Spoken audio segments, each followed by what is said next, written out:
The billion-dollar CEO stared in disbelief at the tiny figure in the waiting room, clutching a worn notebook and announcing she had the solution to his company's catastrophic software failure. 8-year-old Lily Madison had bypassed security, infiltrated his schedule, and was about to change his life forever. But nobody could have imagined what would happen next. James Parker slammed his fist against the sleek conference table, causing the senior executives surrounding him to flinch in unison. At 34, he was the youngest CEO of a Fortune 500 company, and right now that company was hemorrhaging money by the minute. $500 million, he repeated, his voice dangerously quiet. That's what this security vulnerability will cost us if we don't patch it within the week. Someone tell me how our supposedly unhackable platform just became a liability overnight. The room remained silent.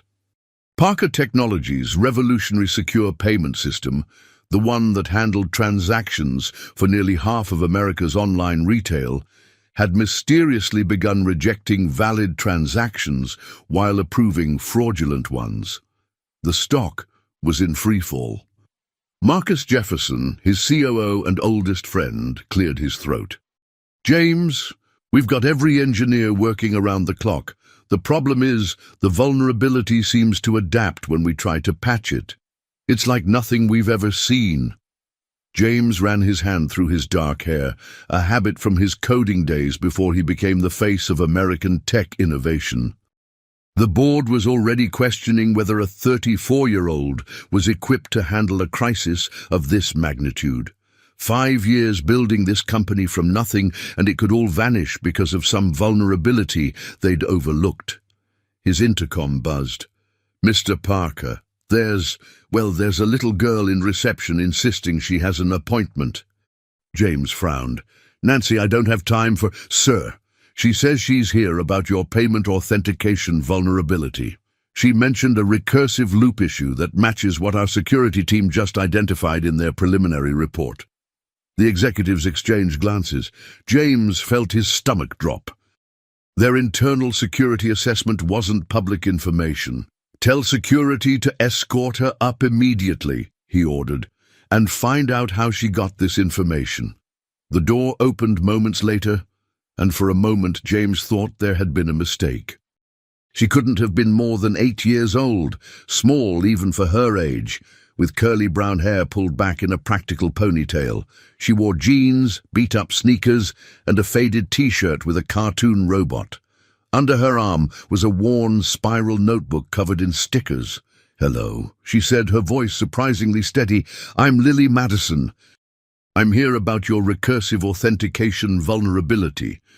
The executives stared in stunned silence. "How do you know about our system?" James finally asked, tension evident in his voice. Lily clutched her notebook tighter. "Children's Memorial Hospital uses Parker Pay for their billing system. I've been there a lot. They had a security incident last month when the system kept freezing during transaction processing. I noticed the pattern."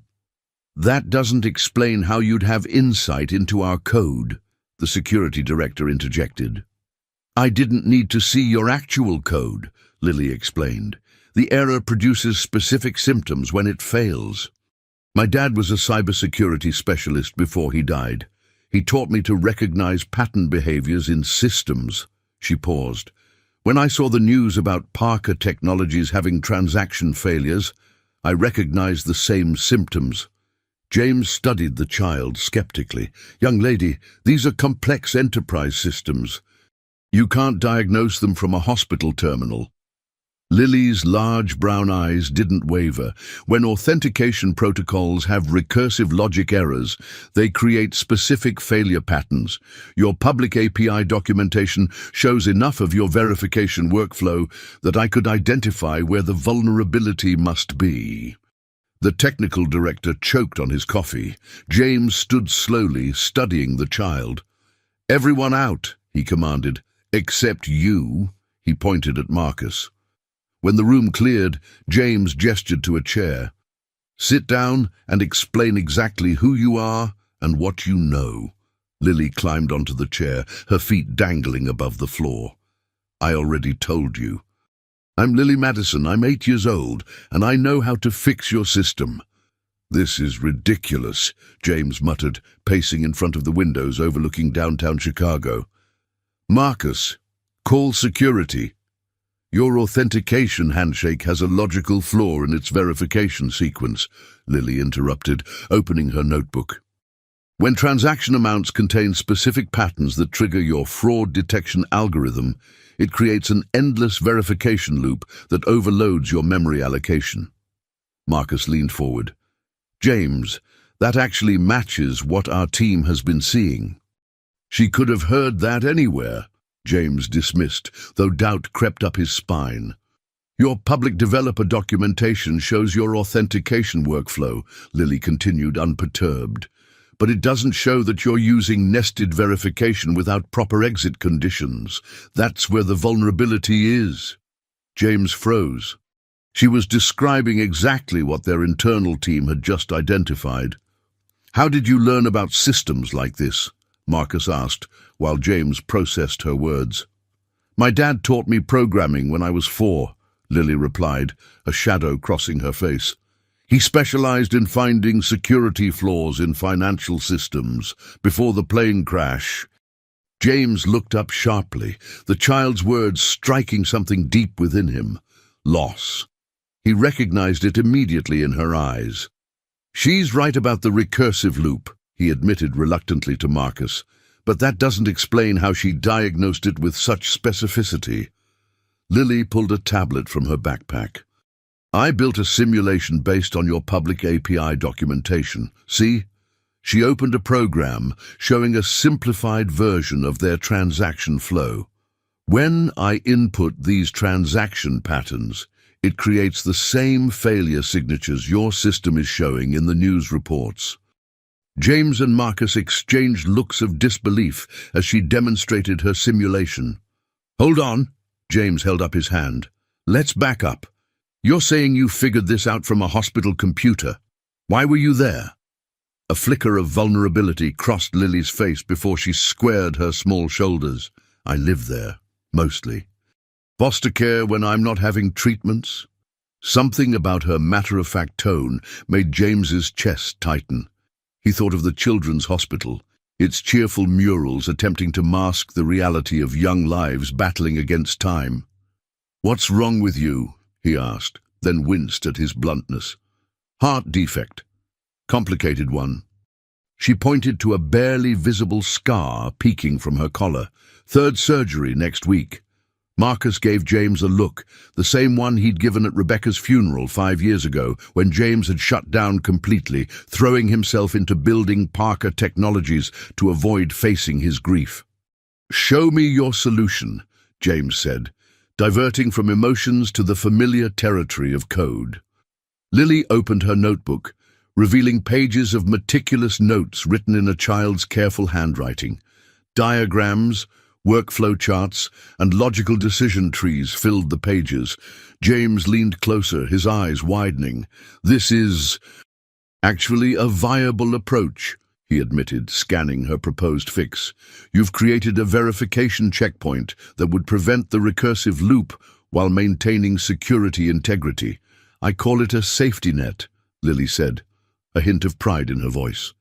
Dad always said good code needs safety nets. As James reviewed her solution, memories surfaced of his own childhood, staying up late with a flashlight under covers, teaching himself programming on a second-hand laptop. The familiar refuge of logic and problem-solving when the real world became too painful.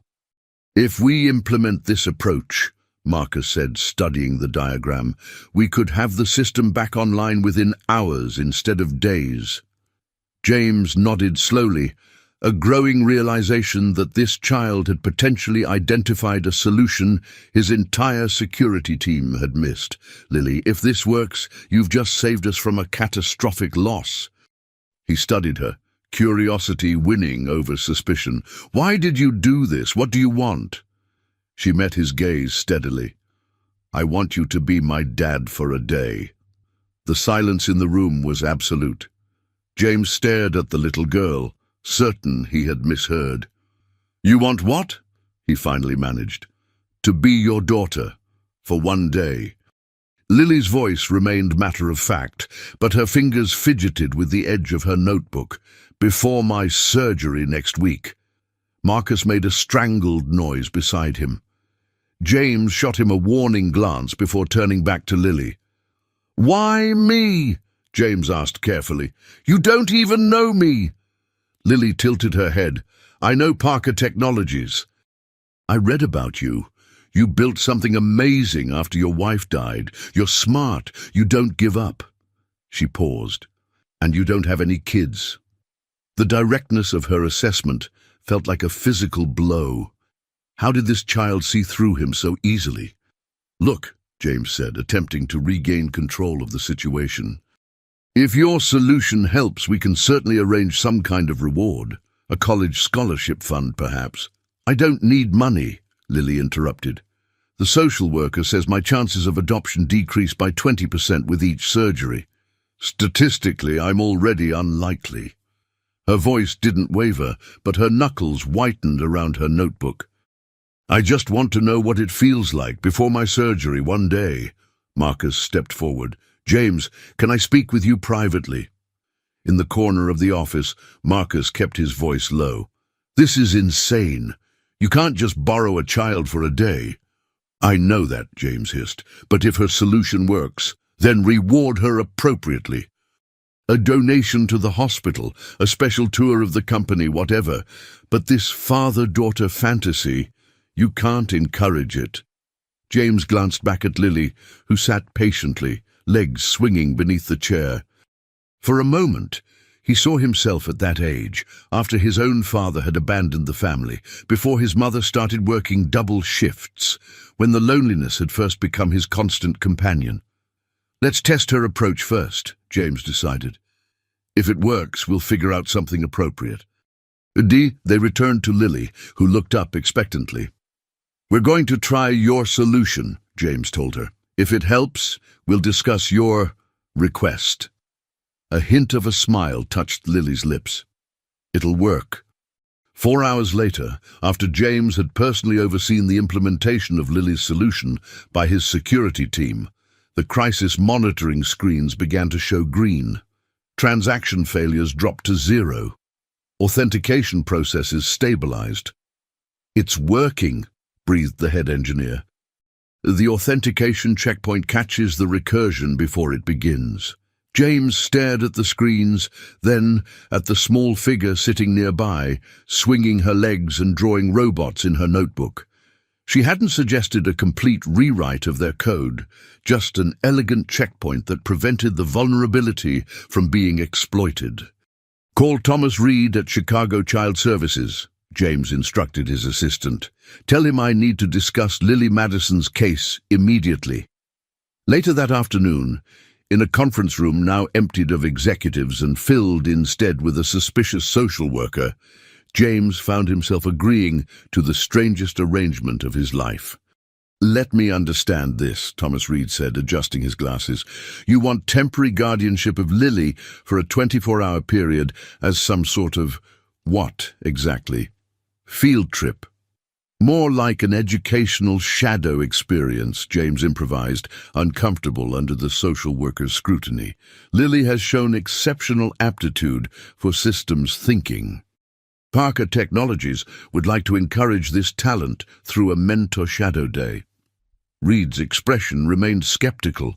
"And this has nothing to do with the system failure your company mysteriously recovered from today?" James felt Lily's eyes on him. "That's confidential company business," he replied carefully. Reed turned to Lily. "Is this what you want? To spend a day with Mr. Parker?" Lily nodded solemnly. "Yes, very much." After Reed had gone through official documentation for temporary guardianship, with strict parameters and a promise to return the following afternoon, James found himself alone with Lily in his office, wondering what exactly he had agreed to. "So," he said awkwardly, "one day starting tomorrow." Lily nodded, a cautious hope in her eyes. "I made a list of father-daughter things." She carefully tore a page from her notebook and handed it to him. In neat, childish handwriting was a list that made his heart constrict. Breakfast together, go to the park. Teach me something new. Watch a movie with popcorn, tuck me in at night. Nothing fancy, she said quickly, misinterpreting his silence. I researched normal father activities. James stared at the list, then at this extraordinary child who had helped save his company and somehow engineered her way into his life for a day. Lily, he said softly, why is this so important to you? She looked down at her hands. When you're sick a lot, people only see that part of you. I just want to be somebody's daughter, just once. Even if it's pretend. James barely slept that night. His penthouse, usually a sanctuary of minimalist design and peaceful solitude, felt strangely empty as he paced the living room, Lily's list in hand. What did he know about being a father? His own had left when he was 10, leaving only bitter memories and a lifetime of abandonment issues. His marriage to Rebecca had been cut short before they could start the family she'd wanted. After her death, he'd poured everything into Parker Technologies, letting relationships and personal connections fall away. Now a child with a serious heart condition and an uncanny gift for systems thinking had maneuvered him into a role he deliberately avoided. At 7 a.m., his driver brought Lily from the children's hospital to his penthouse. She arrived carrying a small backpack, wearing a blue dress with a cardigan that looked new. Mrs. Wilson helped me pick it, she explained, noticing his glance. She's the head nurse. She said I should dress nice. It's very nice, James said awkwardly, ushering her inside. Are you hungry? I thought we could do the first thing on your list. Breakfast. Lily nodded, eyes widening as she took in the floor-to-ceiling windows overlooking Lake Michigan. Your house is in the sky. James had arranged for his personal chef to prepare breakfast. Perhaps overkill, but he wanted to impress her. They sat at his rarely used dining table, while the chef served Belgian waffles with fresh strawberries. Is this what you eat every day? Lily asked, carefully cutting her waffle into precise squares. Actually, I usually just grab coffee on the way to the office, James admitted. Lily considered this. That's not very healthy. Growing bodies need protein and complex carbohydrates for optimal brain function. She sounded like she was quoting a medical textbook. James couldn't help but smile. Are all 8-year-olds as smart as you? No, she answered matter-of-factly. I tested at college level in mathematics and logical reasoning. The hospital psychologist says I'm exceptionally gifted. She paused. But I'm not very good at sports. Me neither, James confessed. I was always the last kid picked for teams. Really? Lily looked genuinely surprised. But you're so successful. James shrugged. Being good at sports and being successful aren't the same thing. My social studies teacher says sports build character, Lily persisted. Maybe. But so does figuring out who you really are and what you're good at. James found himself wanting to reassure her. Your ability with computers. That's special, Lily. Really special. She ducked her head, but he caught her pleased smile. For the first time, James felt a flicker of genuine connection with this strange, brilliant child. After breakfast, they moved to the second item on her list, the park. James couldn't remember the last time he'd been to a park. His security team wasn't pleased about the public exposure, but he overruled them. At Lincoln Park, Lily approached the playground cautiously. I don't usually get to do this much, she explained. Exercise restrictions. What are you allowed to do?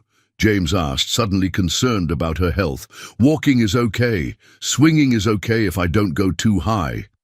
She looked longingly at the children running and climbing. No running. James felt an unexpected surge of protectiveness. Want to try the swings? Add on the swing set, gently pushing her. James found himself relaxing. Lily's face was transformed by simple joy, her serious demeanor giving way to childish delight. My dad used to take me to a park like this, she said as she swung. "Before he and Mom died, he called me his little system debugger and said I'd help people someday." "He was right," James said quietly. "You already have." As the morning continued, James was surprised to find himself enjoying her company. Lily's observations were insightful, her questions thoughtful. She didn't demand constant entertainment like he imagined most children would. Instead, she seemed content simply to be with him. For item 3, teach me something new, James brought her to his home office and showed her a project he'd been working on. An advanced transaction verification system. "This is cutting edge," he explained, showing her the flowcharts. "No one outside the company has seen this." Lily studied the screen intently. "It's beautiful," she said finally. "The architecture is so elegant." James blinked, startled by her assessment. It was exactly how he felt about the design, though he'd never expressed it that way. "That's exactly right. It is beautiful." She looked up at him. "Is this what you love most? Creating systems?" The question caught him off guard. When was the last time anyone had asked him about what he loved? "I guess it is," he admitted, "building something from nothing, solving problems." Lily nodded seriously. "Me too." By mid-afternoon, James was astonished to realize he was genuinely enjoying himself. They had moved on to item 4 on Lily's list, watching a movie with popcorn, and were settled in his rarely used home theater room. "What kind of movies do you like?" he asked, navigating through streaming options. Lily considered the question seriously. "I like documentaries about space and animated movies with robots." James scrolled until he found a well-reviewed animated film about a robot searching for its creator. As the movie played, he found himself watching Lily more than the screen. Her complete absorption in the story, the way she unconsciously leaned forward during tense moments, her small hand occasionally dipping into the popcorn bowl they shared. It struck him that this was the first time he'd watched a movie with someone else in this room. Rebecca had never seen the penthouse. He'd purchased it after her death, part of his attempt to erase memories of their shared apartment. "The robot reminds me of you," Lily said suddenly, eyes still on the screen. "Me? How so?" "He's really smart but alone, and he's looking for connection but doesn't know how to ask for it properly." James felt a strange constriction in his chest. How did this child see through him so easily? "That's quite an observation," he managed. Lily shrugged. "I watch people a lot at the hospital. You learn things." After the movie, they ordered pizza. Lily confessed she'd never had it delivered to her home before, only eaten hospital cafeteria pizza, and sat at his kitchen island. "Can I ask you something?" James ventured, curiosity finally overwhelming his caution. "Yesterday you could have asked for money as a reward. Hospital bills paid, whatever you wanted. Why ask for this instead?" Lily chewed thoughtfully before answering. "Money doesn't fix the important things." She looked down at her plate. "I've had 3 foster families. They were nice enough, but they always looked at me like I was already gone, like they were just waiting." "Waiting for what?" James asked, though he feared he knew the answer. "For me to die," she said simply. "Heart surgeries have statistics. Mine aren't very good." James felt as though he'd been punched. The matter-of-fact way she discussed her own mortality was more devastating than tears would have been. "But you're not afraid," he observed, trying to keep his voice steady. "I'm a little afraid," she admitted, "but mostly I just wanted one normal day, to know what it would have been like, if they hadn't gotten on that plane, if I had a real family." James thought of his own life, success, wealth, achievement, and how empty his penthouse felt each night, how meaningless his accolades seemed in comparison to what this child was asking for. "You know," he said carefully, "when my wife died, I thought the pain would kill me. I couldn't bear to feel it, so I stopped feeling much of anything. Threw myself into work. It seemed safer. Lily's eyes were solemn. Did it work? No, James admitted. It just made me lonely instead of sad. Being lonely hurts too, she said with the wisdom of someone who knew firsthand. James nodded. Yes, it does. As evening approached, Lily began to tire, her energy visibly flagging. James recalled what she'd said about her heart condition and felt a stab of worry. Should we head back to the hospital? He asked. Lily shook her head firmly. Not yet. We still have the last thing. She pointed to her list. Tuck me in at night. James had prepared his guest room, feeling strangely nervous about whether she would like it. He'd instructed his assistant to purchase children's bedding. The resulting space-themed comforter and glow-in-the-dark star stickers seemed to meet with Lily's approval. This is the nicest room I've ever slept in, she declared, examining the stars on the ceiling. As she changed into pajamas in the adjoining bathroom, James found himself wondering what normal fathers did at bedtime. Read stories, check for monsters under the bed. Lily emerged in simple blue pajamas, carrying a worn book. Will you read to me? She asked. It's okay if you don't want to. James took the book, a collection of short stories about famous scientists and inventors. I'd be happy to. As he read about Marie Curie's discoveries, Lily's eyelids grew heavy. By the third page, she was fighting to stay awake. Time to sleep, he said gently, closing the book. Thank you for today, she murmured, eyes already closing. It was exactly what I imagined. James hesitated, then carefully tucked the blankets around her small form. Good night, Lily. Good night, Dad, she whispered, the word hanging in the darkness after she drifted to sleep. James stood in the doorway, a strange ache in his chest, watching the rise and fall of her breathing. For the first time in 5 years, he felt something crack in the wall he'd built around his heart. James woke at dawn after a fitful sleep, his mind racing with thoughts of Lily and her impending surgery. He found himself researching congenital heart defects on his tablet, horrified as he read about the complexity of her condition and the risks of the procedure she faced. When Lily emerged from her room, dressed in yesterday's clothes and carefully making her bed, James was struck by the orderliness of a child who'd grown up in institutional settings. "Good morning," he said, attempting cheerfulness. "Sleep well?" She nodded, approaching the breakfast counter where he'd laid out cereal options. The stars were nice to look at. I counted 97 before I fell asleep. Over breakfast, James found himself reluctant to acknowledge that their time was almost up. Thomas Reed would arrive at noon to take Lily back to the hospital. "What would you like to do with our remaining hours?" he asked. Lily looked down at her cereal, stirring it thoughtfully. "Could we just stay here? I like it here." "Of course." James was surprised by her request. "Any particular reason?" "It feels like a home," she said simply. A real one. The words struck James with unexpected force. His expensive penthouse had never felt like a home to him, merely a place to sleep between workdays. He deliberately kept it impersonal, minimal, like a high-end hotel suite. Yet somehow, this child found comfort in its sterile perfection. They spent the morning in comfortable quiet. Lily showed him some of her designs. Intricate flowcharts of systems far beyond what most adults could conceptualize. James shared stories of his early days coding, how he'd built his first program at 12, how he'd worked through college on scholarship. "Your parents must have been proud," Lily observed.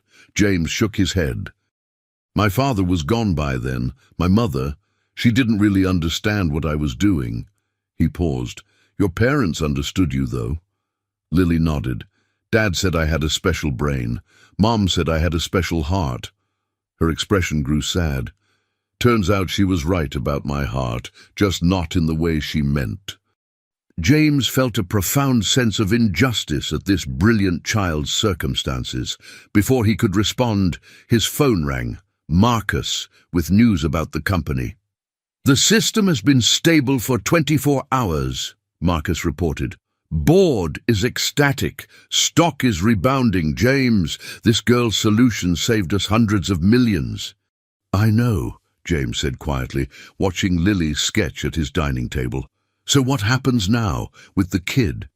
"She goes back to the hospital this afternoon. Surgery next week." There was a pause. "And that's it? You're just going to send her back?" James bristled. "What else am I supposed to do, Marcus? I fulfilled her request one day." "No, right." Marcus's tone was careful. "It's just, you seem different since yesterday." "I'm fine," James insisted, though the tightness in his chest suggested otherwise. At noon, Thomas Reed arrived, clipboard in hand. Lily quietly packed her few belongings, while James signed the necessary paperwork, terminating his temporary guardianship. "She did well?"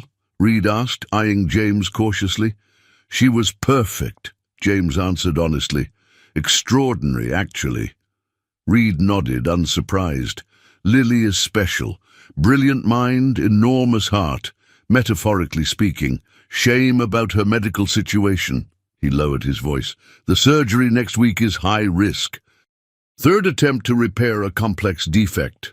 James felt his mouth go dry. "What are her chances?" Reed hesitated. "Dr. Chen puts it at 60-40. Not terrible, but still concerning." His casual assessment of a child's life chances made James's stomach turn.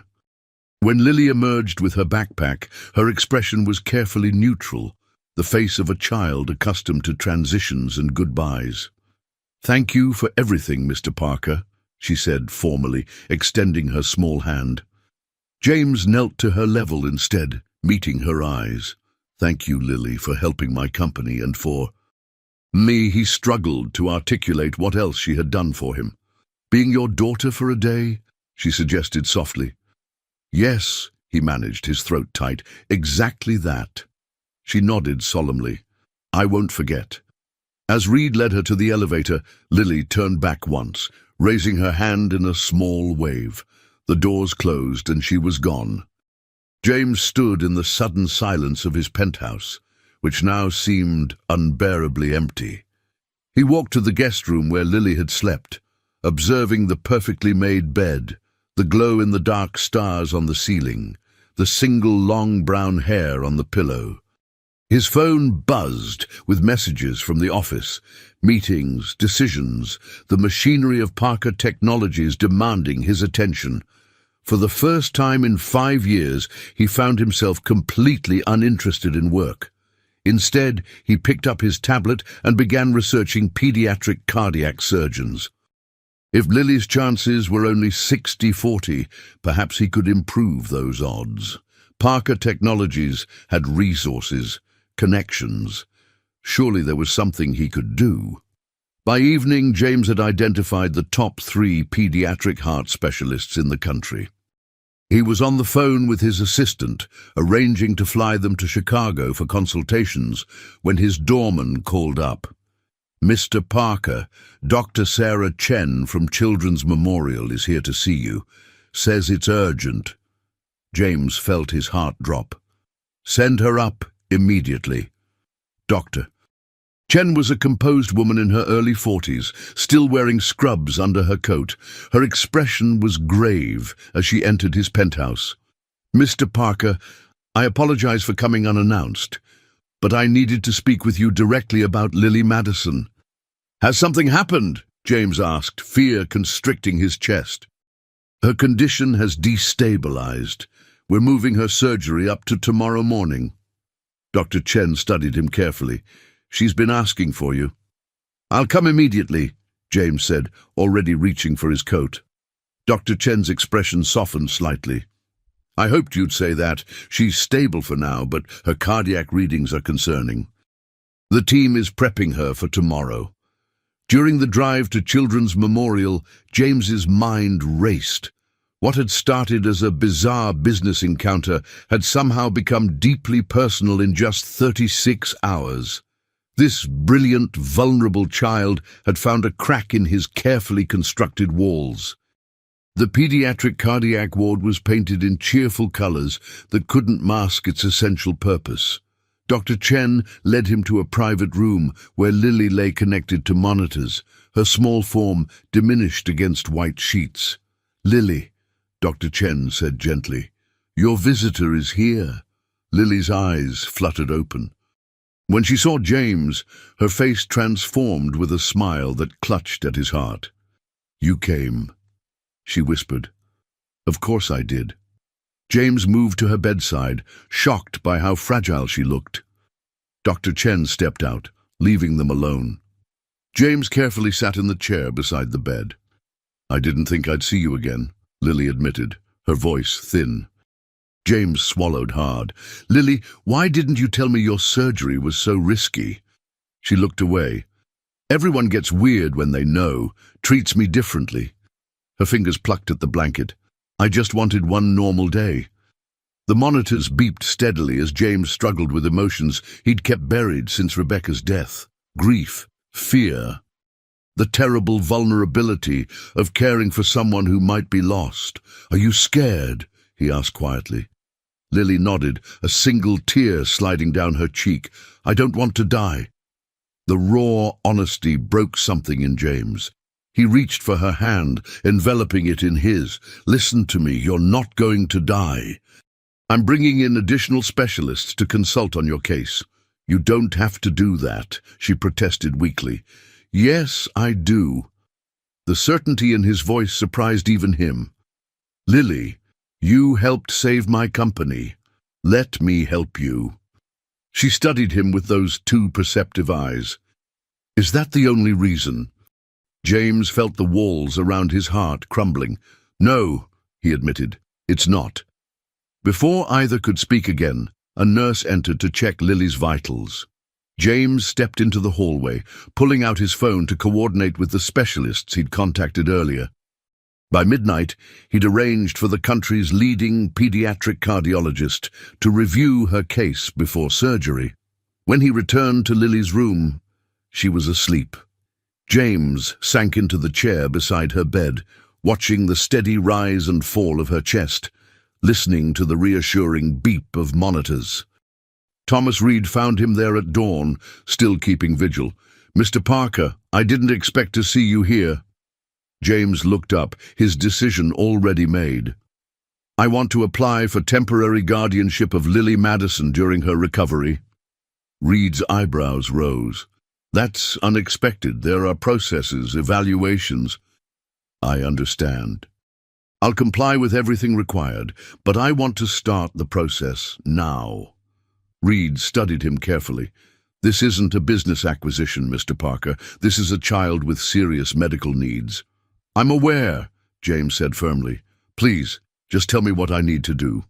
As Reed reluctantly outlined the process, Dr. Chen appeared with the specialist James had arranged. "Mr. Parker," she said, "Dr. Winters has reviewed Lily's case. We're ready to discuss the procedure." In the conference room, Dr. Winters explained the specific challenges of Lily's condition and proposed a modification to the surgical approach. "Bottom line," James finally said, "what are her chances with this approach?"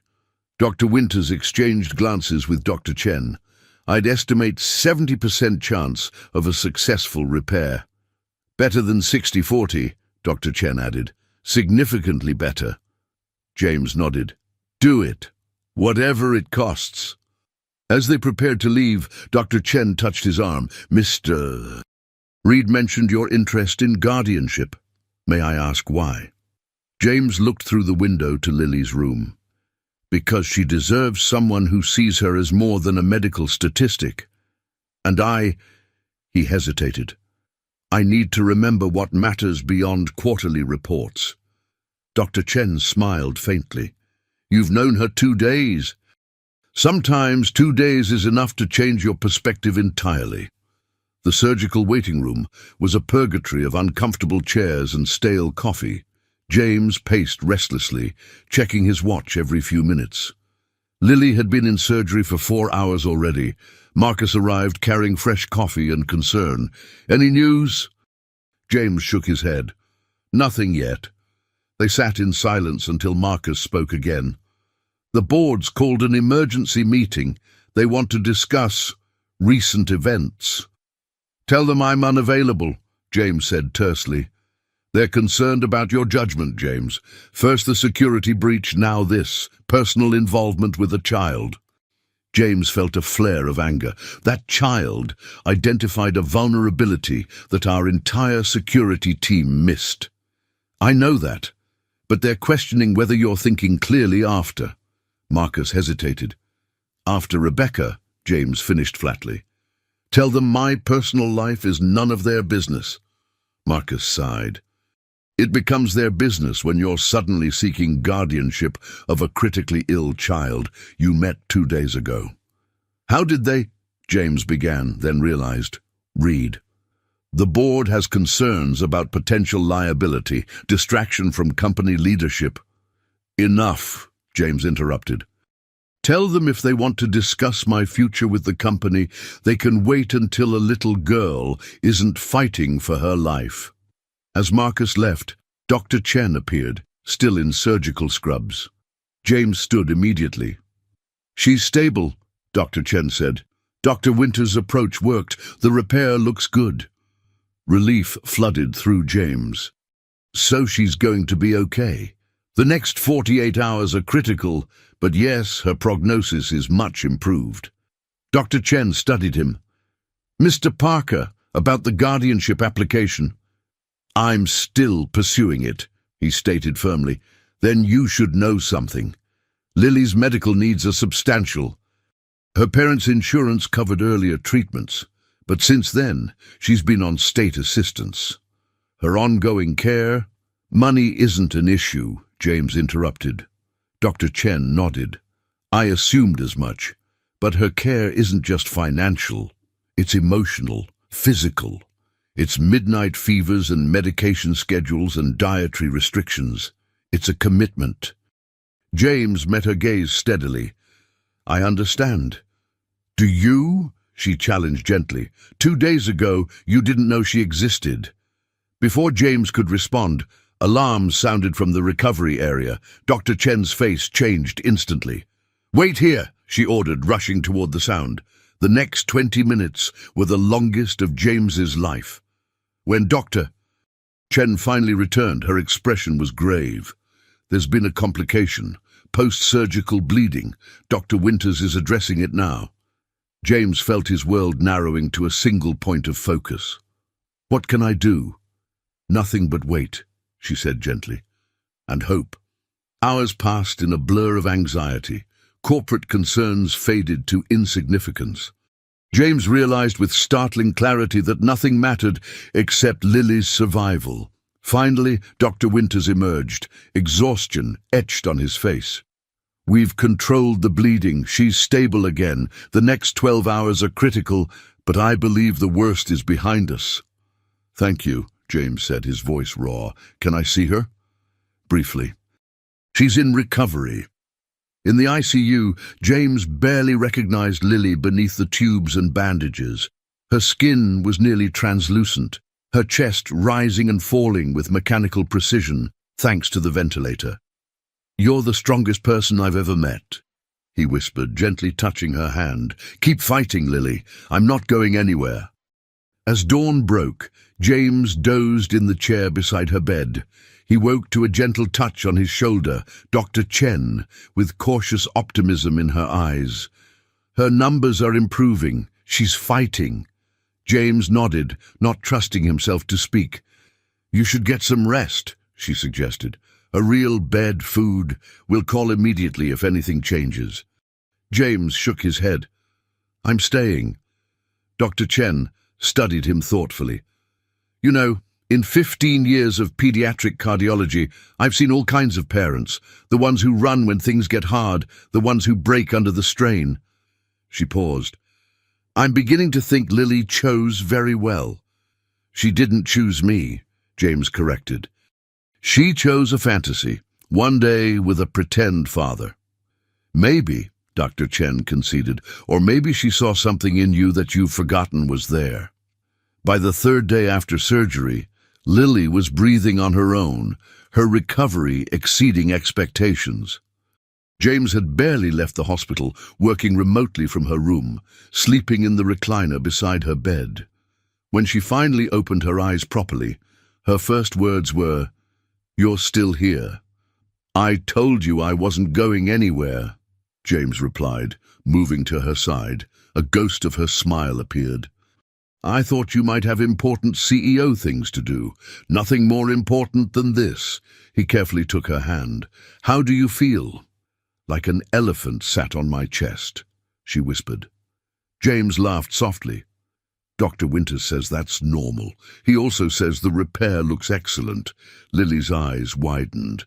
"Dr. Winters, the doctor?" "Winters from Mayo Clinic? You know him?" "Everyone with my condition knows Dr. Winters." She looked at James with dawning understanding. "You brought him here? For me?" Before James could respond, Thomas Reed appeared in the doorway, his expression a mixture of professional concern and genuine relief at seeing Lily awake. "Well, look who's back with us," Reed said, approaching the bed. "You gave us quite a scare, young lady." Lily managed a weak smile. "Sorry." Reed turned to James. "Mr. Parker, could I speak with you outside?" In the hallway, Reed's manner became more formal. "I've begun preliminary paperwork for your temporary guardianship application, but there are concerns." "What concerns?" James asked sharply. "Your work schedule. No experience with children. No support network for a child with medical needs. Plus, there are existing foster families specially trained for children with cardiac conditions." "Families who passed on Lily multiple times," James pointed out, "because her case was too complex." Reed sighed. "Mr. Parker, the system isn't perfect, but it exists to protect children. We can't fast-track you just because you're wealthy and suddenly interested. I understand the process and I respect it. But I want to be clear, I'm committed to this. Even if it means fundamental changes to your life, your work, your priorities." "Yes," James said without hesitation. Reed studied him for a long moment. "I believe you mean that today. The question is whether you'll mean it a month from now, when the reality sets in." "Now, I guess you'll have to let me prove it," James replied evenly. Back in Lily's room, James found her dozing. He settled into his chair, opening his laptop to review company reports. Parker Technologies was stabilizing after the crisis, but his absence was being felt. The board was growing increasingly restless. As he worked, Lily stirred. "Are you in trouble?" she asked sleepily. James looked up, surprised. "Why would you think that?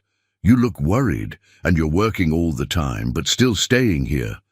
Her eyes, still tired from medication, were nonetheless observant. "Is it because of me?" James closed his laptop. "Lily, do you remember when you asked me to be your dad for a day?" She nodded. "What if?" He began carefully. "What if it was more than a day? What if I applied to be your guardian, during your recovery at least?" Lily's eyes widened. "You mean stay with you for real?" "For real," James confirmed, "if that's what you want." "But why?" Her voice was barely audible. "You don't have to. I already helped with your system." James moved to sit gently on the edge of her bed. "This isn't about the system, Lily. This is about you. And maybe a little bit about me, too." "You'd be stuck with a kid with a bad heart," she warned. "I'd be privileged to have a daughter with the brightest mind and the bravest heart I've ever known." Lily's eyes filled with tears. "But you're James Parker. You run a huge company. You're important." "So are you," he said simply. "More important than any company." Before she could respond, Dr. Chen entered for evening rounds. Seeing Lily's emotional state, she looked questioningly at James. "We're having a big conversation," he explained. Dr. Chen checked Lily's vitals. "Your numbers look good. How's the pain? 1 to 10? 4, Lily answered. "Better than yesterday." "Excellent." Dr. Chen made notes in her chart. "You know, Lily, I understand Mr. Parker has been discussing guardianship with Mr. Reed. Lily nodded, glancing uncertainly at James. As your doctor, I need to make sure you understand what that means, and that you have a say in this decision. I understand, Lily said quietly. Dr. Chen smiled. I think you do. You're remarkably perceptive. She sat on the other side of the bed. So, what do you think about it? Lily looked down at her hands, then up at James, then back to Dr. Chen. I'm afraid to believe it could be real, in case it isn't. The honesty of her answer squeezed James's heart. Dr. Chen nodded. That's very understandable. It's a big change to consider. But I do know, Lily said, her voice growing stronger. I want a real home. She looked at James. I want him to be my guardian, not just for pretend. 6 weeks after surgery, Lily was discharged from the hospital. The temporary guardianship had been approved with strict oversight and regular check-ins from social services. James had transformed his guest room into a proper bedroom for her, with bookshelves, a desk with a computer set up, and the space-themed bedding she'd liked. Welcome home, he said, as he wheeled her into the penthouse. Temporary home, at least, until you're fully recovered. Lily stared in wonder at the room. You did all this for me. Of course. James helped her settle onto the bed, arranging pillows to support her still-healing chest. Dr. Chen said you need to rest, but you can start some light activities tomorrow. Lily's face lit up. Can I use the computer? James laughed. Yes, but only for an hour at a time, doctor's orders. As Lily recovered, James rearranged his life around her needs. He worked from home 3 days a week, scheduled meetings around her medical appointments, and learned to cook simple meals that met her dietary requirements. The guardianship arrangement faced regular reviews, though not without challenges. Home studies, background checks, interviews with social workers who clearly doubted his suitability. Mr. Parker, one particularly stern evaluator, said, While your financial resources are certainly adequate, I'm concerned about your lack of experience and support network. Raising a child, especially one with Lily's needs, isn't something you can delegate to assistants. I'm aware of that, James replied. That's why I've adjusted my work schedule, joined a support group for parents of children with cardiac conditions, and interviewed for a part-time pediatric nurse. The evaluator looked surprised. That's thorough. Meanwhile, the board of Parker Technologies grew increasingly impatient with his remote work and reduced hours. Marcus warned him that several board members were discussing leadership concerns. They respect what you've built, Marcus explained during a private lunch, but they're worried you've had some kind of breakdown. First Rebecca's death, now this sudden family situation. It's not a situation, James said sharply. It's a child I care about. Marcus sighed. James, I'm on your side, but you need to give them something, a plan for moving forward. Reassurance that Parker Technologies remains a priority. James was silent for a long moment. What if it's not my only priority anyway? Then you need to tell them that, directly. The conversation weighed on James as he returned home to find Lily working on a computer project. She'd made remarkable progress in her recovery, her brilliant mind eager for stimulation. I made something, she announced proudly, turning the screen toward him. It's a program that reminds me when to take my medications and tracks my vitals from my watch. James examined the application, impressed as always by her abilities. This is excellent work. Doctor, Chen says if everything looks good at my checkup tomorrow, I can start school next week. The online program, like we talked about. James nodded, sitting beside her. Lily, there's something I need to discuss with you. Her face immediately grew serious. Is it bad news about the guardianship? No, nothing like that, he assured her. It's about my company. The board isn't happy with how much time I'm spending away from work. Lily's shoulders slumped. Because of me. Because of choices I'm making. James corrected firmly. Choices I don't regret. But your company is important. It's what you built. Yes, it is. James took a deep breath. Which is why I'm considering stepping back from my CEO role. Lily's eyes widened in shock. What? No, you can't. I'd remain on the board, focus on innovation, the parts I love most, but someone else would handle the day-to-day operations. But you'd be giving up control of your company because of me. Lily's voice was distressed. Not giving up, evolving, and not because of you, because of us. Lily shook her head. I don't want you to resent me later. I could never resent you, James said softly. You might, she insisted. People change their minds about me. The first foster family did when I got sicker. Before he could respond, his phone rang. Thomas Reed. Mr. Parker, Reed's voice was strained. We have a situation. The court has received a petition from someone claiming to be Lily's maternal aunt. She's contesting your guardianship. What? James felt the blood drain from his face.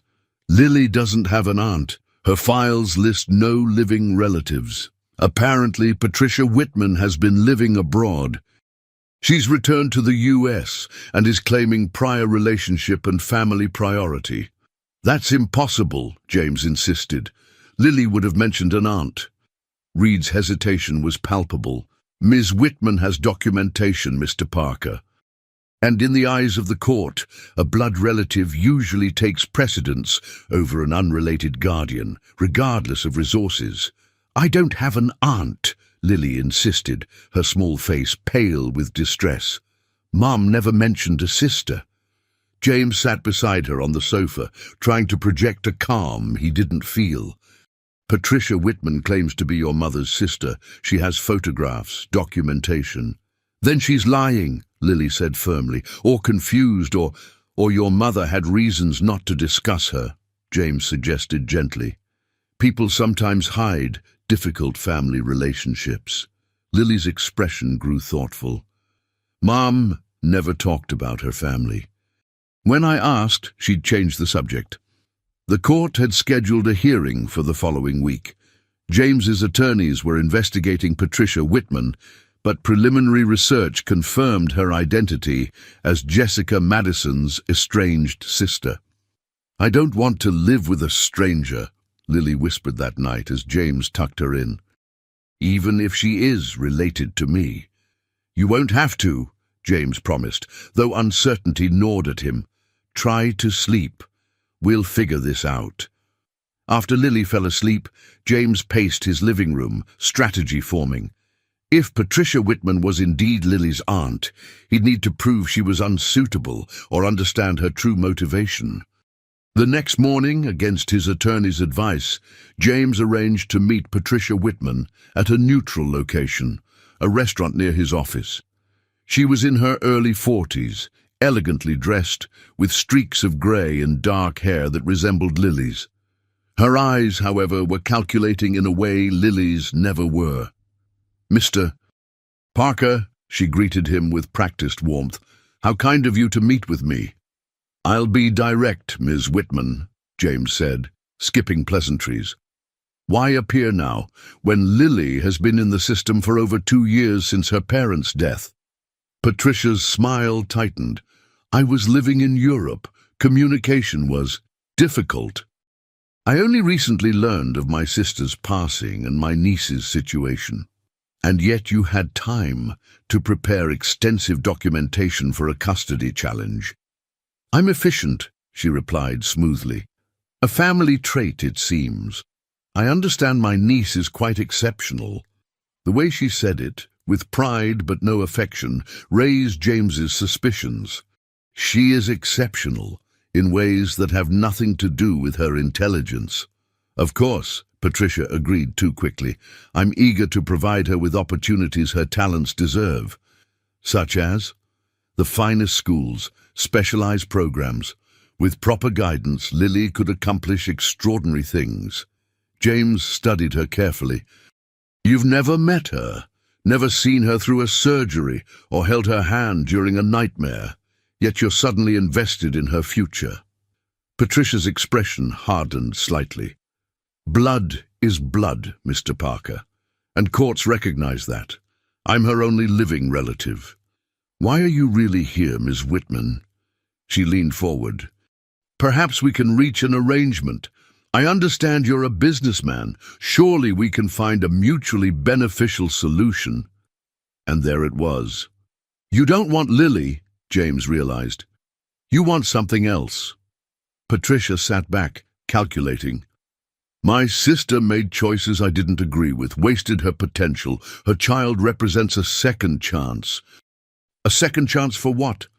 For the family name to achieve recognition. She lowered her voice. I've researched you, Mr. Parker. Self-made billionaire, technological visionary. You understand ambition. James felt disgust rising. What do you want? A foundation in the Madison family name. Generously endowed, with Lily as the future figurehead and me as the current director.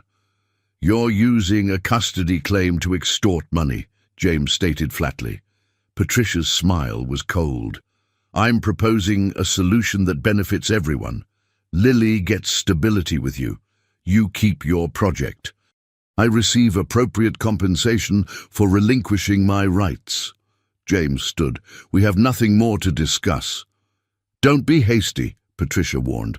I have resources too, and I'm prepared to make this process difficult for everyone, including Lily. James leaned close. You should know something about me, Ms. Whitman. I don't respond well to threats, especially when they involve people I care about. As he walked away, James was already formulating a plan. Patricia Whitman had revealed her true motivation. Now he just needed to prove it. With Marcus's help, James had Patricia Whitman thoroughly investigated. They discovered multiple previous attempts to extract money from wealthy individuals through various schemes. None had involved children before, but her pattern of opportunistic behavior was clear. The day before the court hearing, James received a call from Thomas Reed. You won't believe this, Reed said, excitement in his voice. Ms. Whitman has withdrawn her petition for custody. What happened? James asked, though he had a good idea. Apparently, she received some concerning information about her past activities being brought to light. Decided to return to Europe immediately. James smiled grimly. The evidence he'd gathered had served its purpose. That evening, as he told Lily the news, her relief was palpable. So she's really gone? She won't try to take me away? She's really gone, James confirmed, and tomorrow we go back to court to continue our process. Lily launched herself into his arms with a force that startled him. Thank you for fighting for me, she whispered. James held her close, realizing how close he'd come to losing her. Always, he promised, always. 6 months later, James stood in the courthouse hallway, straightening his tie nervously. Beside him, Lily wore a new blue dress, her hair styled with a matching ribbon. Ready? He asked. She nodded, her expression serious but eyes bright with anticipation. Ready? Inside the courtroom, Thomas Reed greeted them with a rare smile.